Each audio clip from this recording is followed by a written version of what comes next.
Assalamualaikum warahmatullahi wabarakatuh. Hai Sobat Mansapa, welcome to our podcast Mansapa.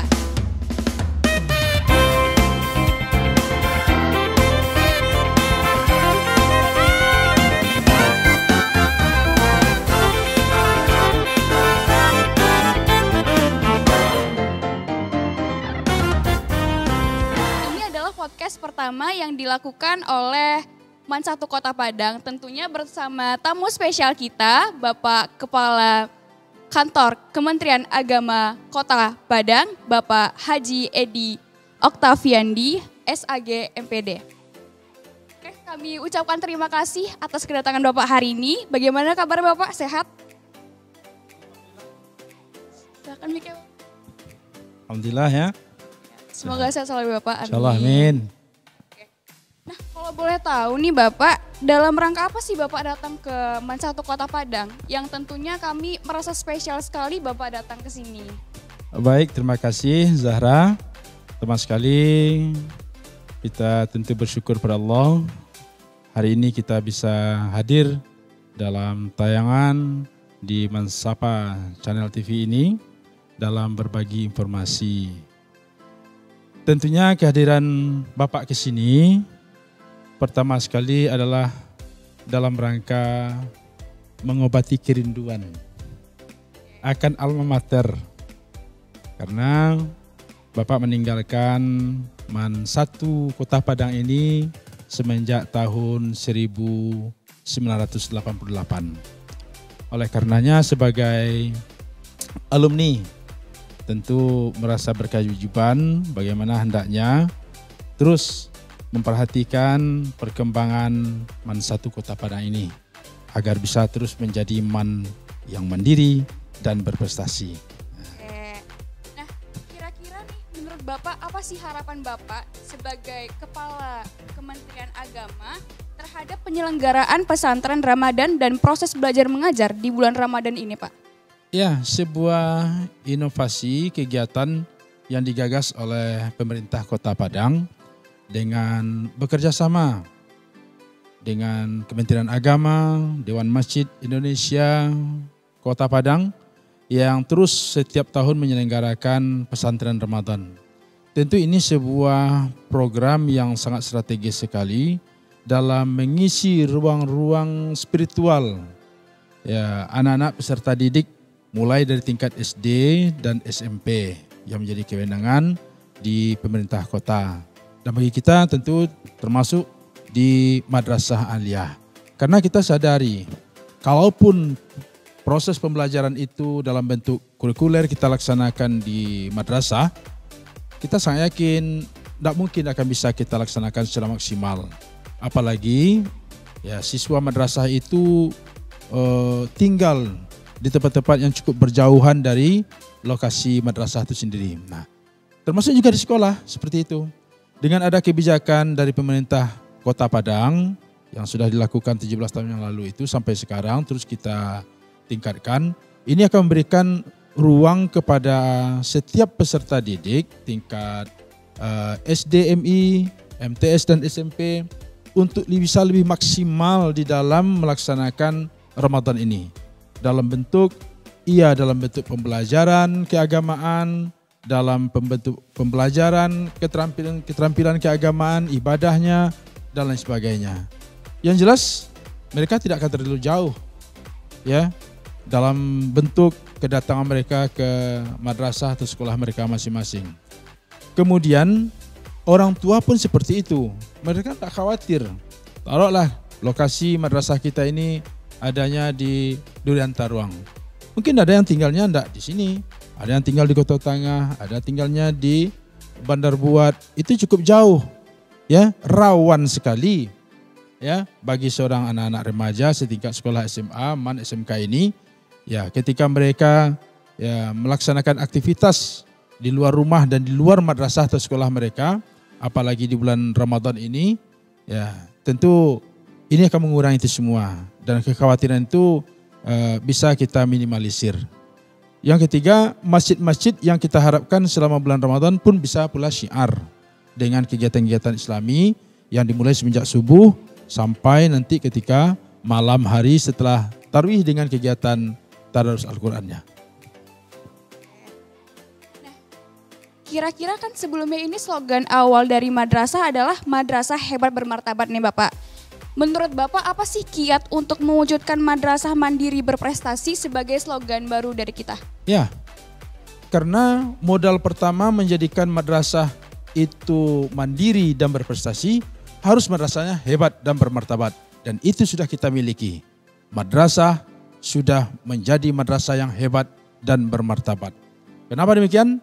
Karena dari berbagai yang dilakukan di madrasah sudah menampakkan hasil yang cukup menggembirakan kita. Oke, maaf sebelumnya Bapak, perbincangannya sangat menarik sekali, namun kita harus berlanjut di segmen selanjutnya. Stay on your phone, jangan kemana-mana, tetap di podcast Teman Satu Kota Padang.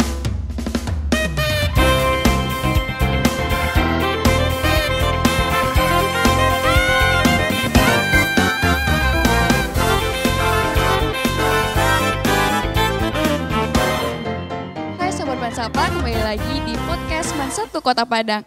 Nah tadi kita udah bahas-bahas mengenai slogan, jadi bagaimana Bapak? Jadi itu, untuk menjadi mandiri berprestasi itu harus hebat dulu, harus bermartabat. Nah hari ini madrasah kita sudah hebat ya, tidak kalah dengan sekolah dan yang lainnya. Nah untuk menjadi madrasah mandiri artinya madrasah itu memang mampu berdiri di atas kekuatan kakinya sendiri. Sehingga dia harus menggali potensi yang ada pada diri madrasah itu sendiri. Ia potensi dari peserta didik, ia potensi dari segalanya, tenaga pendidik dan tenaga pendidikan, dan juga potensi lingkungannya sendiri. Nah, kita melihat hari ini pengembangan madrasah itu lebih diarahkan kepada madrasah plus keterampilan. Nah, plus keterampilan itu adalah agar setiap madrasah itu mampu membekali para peserta didiknya dengan berbagai skill yang mampu menopang kehidupan mereka nanti. Jadi di saat mereka menamatkan pendidikan di Madrasah Aliyah ini, mereka akan bisa menentukan pilihan yang tepat ya, untuk menentukan pilihan tepat kemana mereka nanti akan kuliah, menyambung kuliah mereka. Nah, tentu berdasarkan skill yang mereka miliki semenjak dari madrasah ini. Nah, kita berharap ya Man Satu Kota Padang ini terus mengeksplorasi potensi itu sehingga bisa menempatkan keterampilan yang akan diberikan kepada peserta didiknya sehingga dia mampu menjadi madrasah yang mandiri. Ketika mereka mandiri, mampu mengupayakan seluruhnya, tidak tergantung lagi dengan kegiatan-kegiatan yang bersumber dari negara, karena negara terbatas, ya, dana negara terbatas sekali. Perlu pengembangan-pengembangan, ada kewirausahaan yang harus dikembangkan oleh madrasah, ya, banyak bisa dikembangkan bentuk-bentuk kewirausahaan itu. Kemudian ada lagi kegiatan dalam bentuk ekonomi produktif, ya, yang bisa mengembangkan nilai-nilai yang bersifat ekonomis, baik itu terhadap madrasah juga terhadap anak didik sendiri. Nah, sehingga nanti ketika dia sudah mandiri, tentu dia akan memenuhi prestasi-prestasi yang luar biasa nanti. Prestasi tidak saja bidang akademik, tapi lebih daripada itu prestasi dalam hal pengembangan diri siswa madrasah itu sendiri. Nah, kalau misalnya boleh ditambahin nih Pak, program dari madrasah sendiri udah ada untuk kelas 10 berupa program keterampilan seperti jahit menjahit dan sebagainya. Itu juga menambah skill dari para siswa. Nah, selanjutnya Bapak kan selain sebagai kepala Kemenak juga sebagai penggiat moderasi beragama. Nah, bagaimana sih cara mewujudkan moderasi beragama di madrasah secara khusus di Kota Padang? Ya. Tentu jelasnya kita terlebih dahulu pahami moderasi beragama itu, ya. Jadi moderasi beragama itu adalah cara pandang kita, sikap kita dalam beragama, bukan memoderasi agama. Ya, sholat yang 5 waktu itu tidak perlu lagi dimoderasi jadi 4 atau 3, ya. Sholat maghrib itu 3 rakaat tidak perlu lagi dijadikan jadi 2, enggak. Itu jelas, itu kan. Nah, dan yang lain sebagainya yang menyangkut terkait dengan ya ibadah-ibadah yang sudah merupakan usuli itu tidak perlu lagi. Tapi sikap kita, cara kita memandang sikap keberagamaan kita yang tidak merasa kita lebih hebat daripada yang lain, ya, paham kita itu lebih hebat daripada yang lain, menganggap orang-orang yang di luar kita itu orang-orang yang ya salah, selalu menyalahkan, yang hari ini yang lebih sikap-sikap yang takfiri. Kalau tidak sesuai, kafir, ya masuk neraka. Padahal apapun yang dilakukan oleh setiap umat beragama itu, mereka pasti memiliki dalil. Kecuali kalau memang yang sifat usuli itu betul yang dirubah. Contoh, kalimat tauhid, ya syahadat itu tidak bisa diganggu-gugat. Memang asyhadu an la ilaha illallah wa asyhadu anna muhammadar rasulullah. Tidak bisa ditambah, tidak bisa dikurangi. Nah, kalau itu yang dilakukan, jelas ini menyalahi prinsip-prinsip agamanya sendiri. Tapi ketika mereka ya seperti sholat tarawih ya Ramadan ini, ada yang 23, ada yang 11 rakaat dengan witirnya, ya keduanya bagus. Ya kan? Padahal semasa sahabat juga ada dulu dilakukan yang 36 rakaat. Ya hari ini yang tidak ada. Yang pakai bismillah, tidak pakai bismillah, fatihahnya, bukan tidak pakai bismillah, dijaharkan atau yang disirkan bismillahnya. Ya kan? Itu hal-hal yang sebenarnya ada semacam toleransi kita untuk itu. Nah, itu kita sesama Islam. Nah, termasuk yang zikir, berdoa selesai sholat bersama-sama atau yang sendiri. Itu kan amalan-amalan yang kalau kita tidak memiliki sikap moderat, pasti kita merasa, wah mereka salah. Salah menyalahkan lagi. Ya kan? Ada lagi yang berpakaian seperti itu juga. Ada yang tertutup mata kakinya. Ya kan? Ada yang bercadar, tidak bercadar. Semuanya itu. Bagaimana kita memandang bahwasanya sikap beragama yang harus kita tampilkan adalah sikap yang penuh dengan toleran, menghargai itu semua. Jadi kunci adalah toleran dan menghargai. Berarti kuncinya adalah dari moderasi beragama, toleran dan menghargai. Oke. Nah, semakin menarik bukan? Tapi kita akan lanjut di segmen selanjutnya, segmen 3.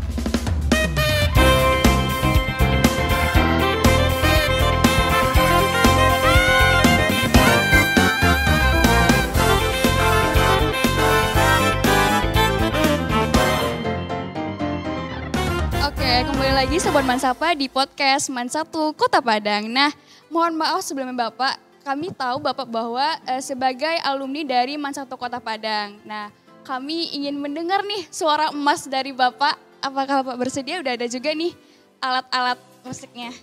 Oh, suara emasnya. Sekarang udah menjadi tembaga berkarat lagi. Tapi nggak apa-apa, kita coba ya sedikit dulu. Gimana Bapak? Boleh? Tentang apa itu?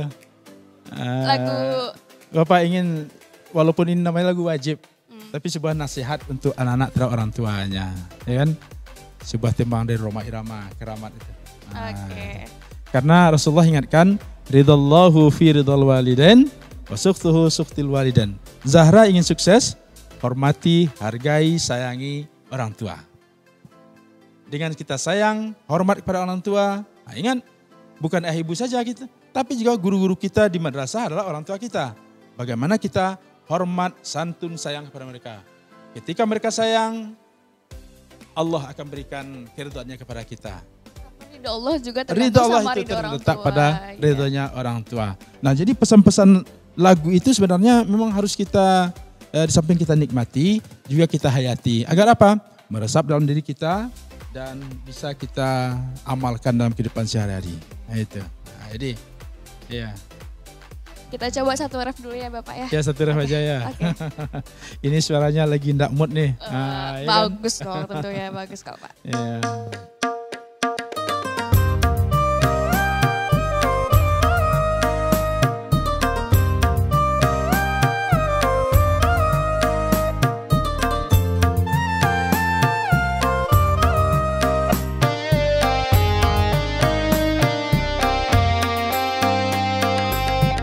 Manusia, hormati ibumu yang melahirkan dan membesarkanmu. Darah dagingmu dari air susunya, jiwa ragamu dari kasih sayangnya. Dialah manusia satu-satunya yang menyayangimu tanpa ada batasnya. Lanjut Pak. Lanjut Pak, lanjut.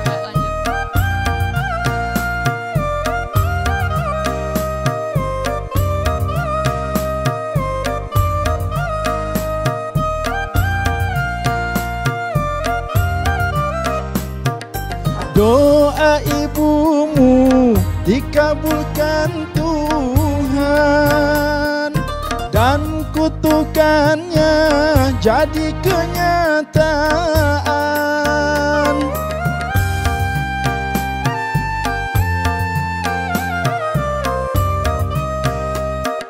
Ridho ilahi karena ridhonya, murka ilahi karena murkanya. Bila kau sayang pada kekasih, lebih sayanglah pada ibumu. Bila kau patuh pada rajamu, lebih patuhlah pada ibumu. Bukannya gunung tempat kau meminta, bukan lautan tempat kau memuja, bukan pula dukun tempat kau menghibah, bukan kuburan tempat memohon doa. Tiada keramat yang ampuh di dunia selain dari doa ibumu jua.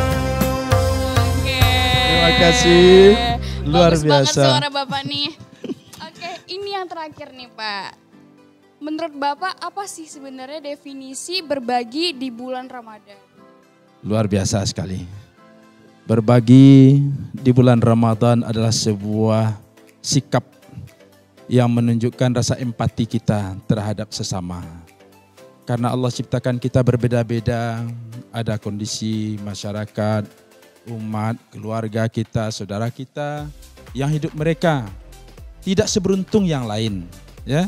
Tapi dengan berbagi ini kita tentu akan memberikan kebahagiaan tersendiri tidak saja bagi mereka yang menerima, tapi juga kita memberi. Karena berbagi itu di dalam agama kita memang kita disuruh, apakah itu dalam bentuk infak, sedekah, wakaf, zakat, hibah dan lain sebagainya. Nah, bulan Ramadan adalah bulan yang sangat tepat sekali untuk itu. Oleh karenanya Bapak juga menghimbau bagaimana adik-adik lah ya, karena para junior semua. Nah, ya kan? Adik-adik Bapak yang di Man 1 Padang, yuk mari kita tunjukkan sikap kita berbagi. Tidak dengan sesama kita, mungkin kawan-kawan kita yang butuh belayan juga, bantuan dalam kehidupan mereka sehari-hari ya. Apalagi yang selama ini COVID-19 ya. Jadi mari tunjukkan itu semua terhadap lingkungan keliling madrasah kita ini. Oke. Nah, oh iya Pak, kami dari pihak OSIM juga punya program peduli dan berbagi terhadap sesama di bulan Ramadan yang insya Allahnya akan diadakan pada tanggal 23 April bersama anak yatim di sekitar madrasah. Nah, sangat besar harapan kami untuk Bapak agar mendukung kegiatan ini baik moral maupun materi. Insya Allah. Kalau jumlahnya usah disebut sini ya. Oh, terima kasih Bapak ya, ikut di dalam Bapak. itu semua nanti. Oke, Ya. oke, Nah, oke, insya Allah. oke, oke. Kita udah ada di penghujung segmen yang tentunya saya sebagai pembawa acara mengucapkan terima kasih sekali atas waktu Bapak sudah memberikan waktunya untuk hadir di Man 1 Kota Padang. Oke Zahra, luar biasa. Tagak bulu Roma, nak bulu Roma kita nih. Oh, iya. Karena hal ini tidak terbayang waktu Bapak belajar di sini dulu. Luar biasa hari ini perkembangan dan kemajuan dari Man 1 Kota Padang. Ya, oleh karenanya Bapak sangat mengapresiasi dengan adanya program podcast ini. Dan ini baru yang pertama. Berarti Bapak yang launchingnya ya. Oh, sangat luar biasa. spesial sekali. Luar biasa untuk Man 1 Kota Padang. Mudah-mudahan ini membawa perkembangan yang lebih baik untuk Man 1 Kota Padang. Dapat diketahui, disiarkan melalui berbagai media sosial. Ya, apalagi ini dalam bentuk TV, channel TV Man 1 Kota Padang. Akan bisa dilihat nanti bagaimana perkembangan kemajuan dari Man 1 Kota Padang. Sehingga para peminat akan terus meningkat. Dan guru-guru kita pun, siswa yang ada sini pun tertantang untuk menjadi yang terbaik. Prestasi, mandiri, dan berprestasi. Selamat, sukses selalu untuk Man 1 Kota Padang. Oke, semoga bisa bertemu dengan waktu ya Bapak. Insya Allah, Oke. insya Allah. Jangan lupa untuk like, komen, dan subscribe. Kira-kira siapa nih tamu selanjutnya yang bakal kita undang setelah Bapak Kementerian Agama ini? Jangan lupa komen di bawah ya. Wassalamualaikum warahmatullahi wabarakatuh.